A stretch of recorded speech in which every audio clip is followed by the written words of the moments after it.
रामगोपाल मिश्रा की मौत का जिम्मेदार कौन है? आप लोग पहले ये बताइए। और उनकी मौत जो हुई है रामगोपाल मिश्रा की, वो बहुत गलत है। कोई भी समाज हो, किसी को किसी वजह से, इस वजह से मौत नहीं देनी चाहिए। और जिस तरीके से उनको मारा गया है, ऐसे लोगों को जल्द से जल्द फांसी देनी चाहिए।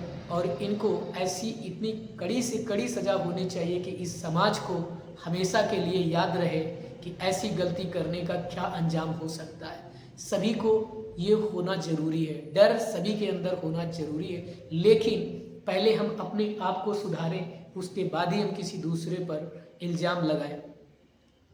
हम इस तरीके से किसी के घर पर चढ़कर या इस तरीके की गलतियां नहीं करनी चाहिए। किसी का कोई भी धर्म है, कोई भी मानता है, उसे मानने दीजिए। जो जो कर रहा है उसको करने दीजिए। आपको डिस्टर्ब करे तो आप गलत करोगे। दूसरी चीज़, ये सब उनकी मौत का जिम्मेदार है कौन? जो रामगोपाल मिश्रा जी की मौत का जिम्मेदार एक्चुअली में, रियलिटी में कौन है? तो रियलिटी में इस मौत का जो जिम्मेदार है, ये गवर्नमेंट है। हमारे मानसिक दिमागों में इतना ज़्यादा भर दिया गया है कि शायद ही है कि हम अपने दिमाग से ऐसी चीज़ों को निकाल कर बाहर कभी कर पाएंगे। ये हिंदू मुस्लिम के जो मुद्दे हैं, ये इस जन्म में अब खत्म होने वाले तो नहीं हैं। आप लोग क्या कर रहे हो मुझे नहीं पता है, क्योंकि लेकिन फिर भी अपने आप दिल और आत्मा से ज़रूर पूछिएगा कि आप सही कर रहे हो कि गलत कर रहे हो। क्योंकि इनके बच्चे कहाँ हैं? आप एक इमेजिन करिए कि वो उनके बच्चे कभी आपके साथ खड़े होने आते हैं क्या? कि झंडा लेके या किसी समाज में 2-2 रुपए के लिए भटक रहे हो। जिसके पास सब कुछ है वो क्यों तुम्हारे साथ इस धर्म को बचाने के लिए आएंगे?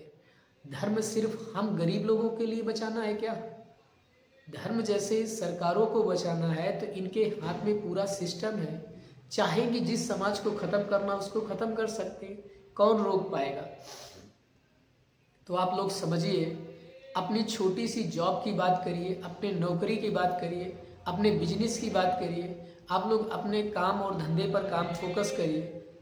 आप लोग अपने मेन चीज़ों पर बात करिए, महंगाइयों पर बात करिए। तो आप लोग उस पर बात नहीं करेंगे, सिर्फ बात करेंगे किस पे? कौन से हिंदू राष्ट्र की बात कर रहे हैं आप जाटों के हिंदू राष्ट्र की बात कर रहे हैं, गुर्जरों के हिंदू राष्ट्र की बात कर रहे हैं, आप ब्राह्मणों के हिंदू राष्ट्र की बात कर रहे हैं, या दलितों के हिंदू राष्ट्र की बात कर रहे हैं? जिस देश में हिंदू धार्मिक उत्सवों के अलावा कभी एक नहीं हो पाया, उस देश में आप हिंदू राष्ट्र की बात कर रहे हैं। रविदास जयंती एक अलग समाज मना रहा है, विश्वकर्मा जयंती एक अलग समाज मना रहा है। जिस समाज ने ईश्वर को समाज में बांट दिया, आप उससे हिंदू राष्ट्र की कल्पना कर रहे हैं। हमने मंदिरों से देवताओं को उठाकर अपने शरीर पर उठाया।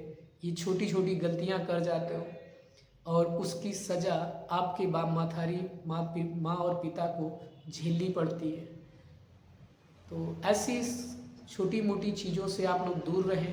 हो सके तो समाज को सही रास्ता दिखाएं, इन गलतियों से बाहर। और जो गलत कर रहा है वो उसको देखने के लिए सरकार है, गवर्नमेंट है। आपको चुना गया है, आपको बनाया गया है, तो किस लिए बनाया गया है?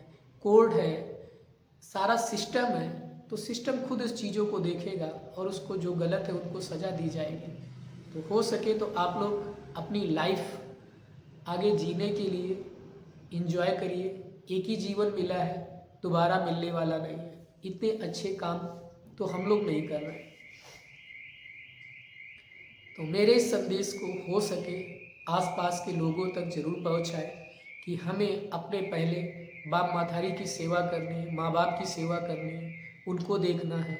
उसके बाद हम लोग समाज को, अपने जहाँ रहते हैं पहले उस समाज को सुधारिए, देश तो अपने आप सुधर जाएगा। आप पहले अपने समाज को तो सुधार नहीं पा रहे हो और आप हिंदू राष्ट्र और ये हिंदू मुस्लिम करने के चक्कर में पड़े हो। अपने आप को इतना अच्छा बना लो कि हिंदू और मुस्लिम कोई एक ही हो जाए, वो कभी अलग हो ही ना। तो अपने आप को सुधारिए।